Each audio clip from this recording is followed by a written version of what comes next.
মনে আছে তোমাদের যে অভিষেক ব্যানার্জিকে রঞ্জিত বাবু বলেছিলেন যে ছেলেটাকে আমার খুব ভালো লাগে, আর সেই ঘটনার পর থেকেই কোয়েল মল্লিককে দেখা গেছিল রাজ্যসভার সাংসদ বিনা প্রতিদ্বন্দ্বিতায়।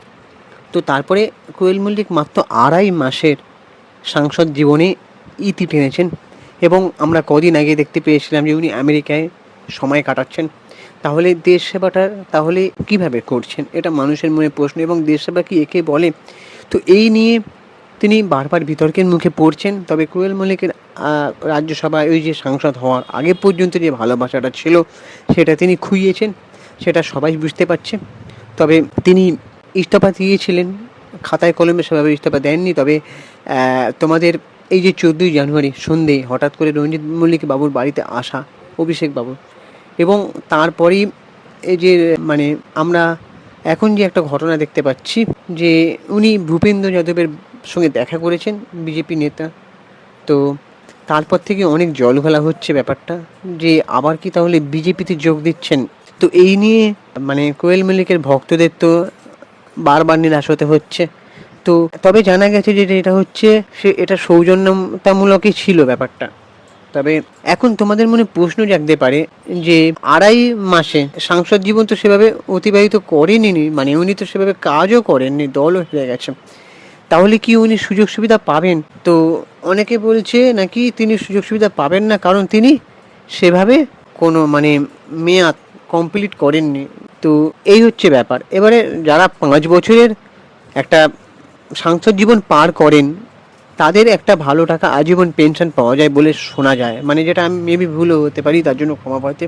তবে এবার জানি না কতদূর জল গড়ায়। তবে একটা কথা আমার না বললেই নয়, যে উনি প্রডিউসারের ওয়াইফ, প্রডিউসারের স্ত্রী।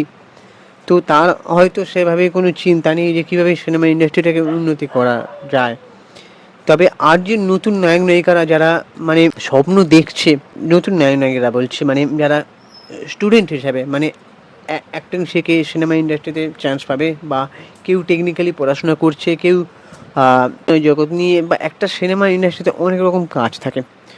তো কেউ যদি মনে করে আমরা বাংলায় থেকে কাজ করব, তাহলে কোন ইন্ডাস্ট্রিতে কাজ করবে? যে ইন্ডাস্ট্রির এই যে রাজনীতিতে সবাই জড়িয়ে পড়ছে, ইন্ডাস্ট্রির কোনো উন্নতি নিয়ে চিন্তা ভাবনা নেই। একটা কথাই বলবো, যদি রাজনীতি করতেই হয়, তাহলে আমি বলবো রাজনীতির মানুষদের কাছে থেকে কি করে সুযোগ সুবিধা নিয়ে কি করে টলিউড ইন্ডাস্ট্রিটাকে জাগানো যায়। আসলে কি বলুন তো, স্বার্থের দুনিয়ায় কেউ বাস করতে চায় না। মানে যখন কেউ একটা ভালো লাইমলাইট পেয়ে যায় বা যখন কোনো ভালো অ্যাচিভমেন্ট পেয়ে যায়, তখন তার কাছে সেগুলো গুরুত্ব থাকে না। তো যখন সে পেয়ে যায় তখন তার সেটা গুরুত্ব থাকে না বা কদর থাকে না। এটা আমরা যতদূর সব জায়গাতে দেখেছি। তবে আমার এই সব দেখে একটাই কথা মনে হচ্ছে যে টলিউড ইন্ডাস্ট্রির ভবিষ্যৎটা ঠিক কী হবে। যেভাবে একের পর এক মানে ইন্ডাস্ট্রি, মালয়ালম ইন্ডাস্ট্রি এবং সাউথ ইন্ডাস্ট্রি এগিয়ে যাচ্ছে, সেখানে কিভাবে যে টলিউড ইন্ডাস্ট্রিটাকে এগোবে এবং কে এগিয়ে নিয়ে যাবে মদার পরে। দেবদাও রাজনীতির মধ্যে ব্যস্ত, সেও সিনেমা আনছে ঠিকই, কিন্তু যাই হোক একজন রাজনীতিবিদ হিসেবে না থেকে একজন টলিউডের শিল্পী হিসাবে কাজ করতে হবে, যেটা আমি আমার ভিডিওতে বারবার বলে এসেছি। জিদ্দা নতুন সিনেমা আনছে, কেউ বলে বিপ্লবী, কেউ বলে ডাকাত। জিদ্দা নিজের মতন চেষ্টা করছে। তবে হ্যাঁ, সবাইকে মানে আমি বলবো অরাজনৈতিক হিসাবে একজন শিল্পী হিসাবে এগিয়ে আসতে হবে, তা না হলে টলিউড ইন্ডাস্ট্রির ভবিষ্যৎ অচল হয়ে পড়বে।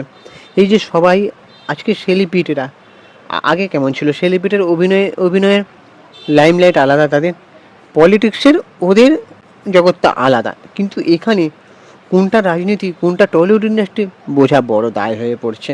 তো কোথাও গিয়ে আমাদের একটা খারাপ লাগার জায়গা তৈরি হচ্ছে যে যাদের আমরা সিনেমা দেখে বড় হয়েছি, তারা যদি এরকম কাজ করে তাহলে কি করে হবে? তাহলে আমরা কি এদের সিনেমা দেখে খুব বড় ভুল করে ফেললাম, বা এদেরকে আর্টিস্ট বানিয়ে শিল্পী বানিয়ে খুব কি বড় ভুল করে ফেললাম? তো আমি এটাই কোথাও গিয়ে বলতে চাইছি যে টলিউড ইন্ডাস্ট্রিটাকে এবার এগিয়ে নিয়ে যাওয়া দরকার। নতুন সরকার এসেছে, সবাই কাঁধে কাঁধ মিলিয়ে হাতে হাত মিলিয়ে প্লিজ ইন্ডাস্ট্রিটাকে এগিয়ে নিয়ে যাওয়ার। হ্যাঁ, টলিউড ইন্ডাস্ট্রিতে কমার্শিয়াল সিনেমা ছাড়া ইন্ডাস্ট্রি বাঁচবে না, এটা যে কোনো ইন্ডাস্ট্রি।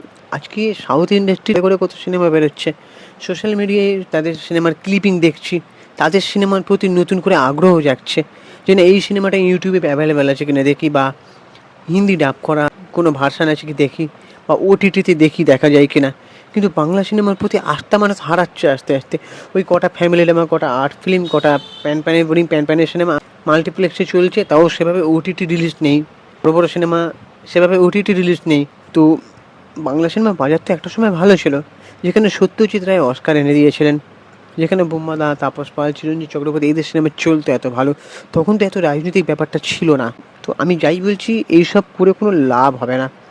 তো আমি আবারও বলছি যে কোয়েল মল্লিক এই যে বিজেপি, একবার টিএমসি, এইসব ছেড়ে এবার রাজনীতি থেকে বেরিয়ে এসে সেফ সিনেমা দুনিয়া এমন দিন, এটাই আমি চাইবো। এবার বাকি তোমাদের কী ওপিনিয়ন তোমরা জানাও, এবং আমাদের ইউটিউব চ্যানেলটাকে সাবস্ক্রাইব করে দাও, ভিডিওটাকে একটা লাইক দাও। আমি ইনস্টাগ্রামে রয়েছে সুপ্রিয় পৌশালের সিনেমেরিয়া, ওখানে গিয়ে ফলো করে দাও। চলো টাটা, দেখা হচ্ছে পরের ভিডিওতে।